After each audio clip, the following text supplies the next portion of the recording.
ಬೀದರ್ ಜಿಲ್ಲೆಯ 9 ಪೊಲೀಸ್ ಠಾಣೆಯಲ್ಲಿ ದಾಖಲಾಗಿದ್ದ ಒಟ್ಟು 42 ಕಳ್ಳತನ ಪ್ರಕರಣಗಳಲ್ಲಿ 1,50,00,000 ರೂಪಾಯಿ ಮೌಲ್ಯದ ವಸ್ತುಗಳನ್ನು ವಶಕ್ಕೆ ಪಡೆದು 57 ಮಂದಿ ಆರೋಪಿಗಳನ್ನು ಬಂಧಿಸಲಾಗಿದೆ ಎಂದು ಜಿಲ್ಲಾ ಪೊಲೀಸ್ ವರಿಷ್ಠಾಧಿಕಾರಿ ಪ್ರದೀಪ್ ಗುಂಟೆ ಅವರು ತಿಳಿಸಿದ್ದಾರೆ.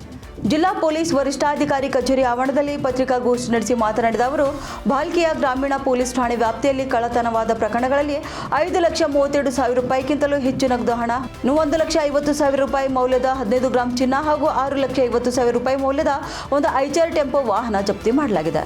ಹುಮ್ನಾಬಾದ್ ಪೊಲೀಸ್ ಠಾಣೆ ವ್ಯಾಪ್ತಿಯಲ್ಲಿ ನಡೆದ ವಿವಿಧ ಕಳ್ಳತನ ಪ್ರಕರಣಗಳಲ್ಲಿ ಸುಮಾರು 54 ಲಕ್ಷ ರೂಪಾಯಿ ಮೌಲ್ಯದ 8 ಕಾರುಗಳು, 5,67,000 ಮೌಲ್ಯದ 114 ಗ್ರಾಂ ಚಿನ್ನ, ಸುಮಾರು 15,000 ರೂಪಾಯಿ ಮೊತ್ತದ 24 ತೊಲೆ 7 ಗ್ರಾಂ ಬೆಳ್ಳಿ, ಸುಮಾರು 12,98,000 ರೂಪಾಯಿ ನಗದು ಹಣ ಹಾಗೂ 4 ಬೈಕ್ ಸೇರಿದಂತೆ ಇತರೆ ವಸ್ತುಗಳನ್ನು ಜಪ್ತಿ ಮಾಡಲಾಗಿದೆ.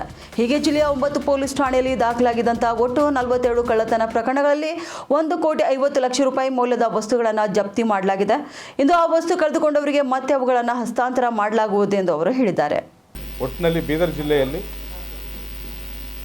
9 ಪೊಲೀಸ್ ಸ್ಟೇಷನ್ಗಳಲ್ಲಿ 42 ಪ್ರಕರಣಗಳನ್ನು ನಮ್ಮ ಪೊಲೀಸರು ಭೇದಿಸಿ 1,50,00,000 ಸೊತ್ತನ್ನು ಸುಮಾರು ರಿಕವರಿ ಮಾಡಿದ್ದಾರೆ.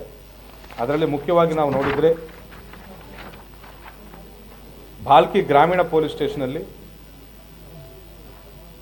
2 ಮೋಟಾರ್ ಕೇಬಲ್ ಪ್ರಕರಣಗಳನ್ನು ಭೇದಿಸಿ ಸುಮಾರು 40,000 ರಿಕವರಿ ಮಾಡಿದ್ದಾರೆ. ಅದೇ ರೀತಿ ಒಂದು ಆಕಳು ಕಳವಾಗಿದ್ದ ಕೇಸನ್ನು ಕೂಡ ಪತ್ತೆ ಹಚ್ಚಿದ್ದಾರೆ. ಅದೇ ರೀತಿ 2 ಪಿಕ್ ಪಾಕೆಟಿಂಗ್ ಕೇಸಸ್ಸನ್ನು ಕೂಡ ಭೇದಿಸಿದ್ದಾರೆ ನಮ್ಮವರು.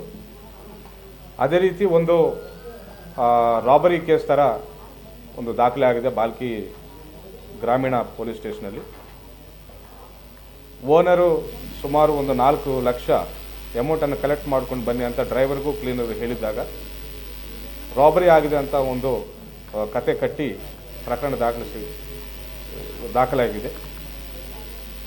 ಅದರಲ್ಲಿ ಪೂರ್ತಿ ತನಿಖೆ ಮಾಡಿ ಡ್ರೈವರು ಕ್ಲೀನರೇ ಖುದ್ದಾಗಿ ದುಡ್ಡನ್ನು ದೋಚಿಕೊಂಡು ಈ ರೀತಿ ದಿಕ್ಕು ತಪ್ಪಿಸಿದ್ದಾರೆ ಅನ್ನೋ ಒಂದು ಕೇಸನ್ನು ನಮ್ಮ ಭಾಲ್ಕಿ ಪೊಲೀಸರು ಕೂಡ ಭೇದಿಸಿದ್ದಾರೆ.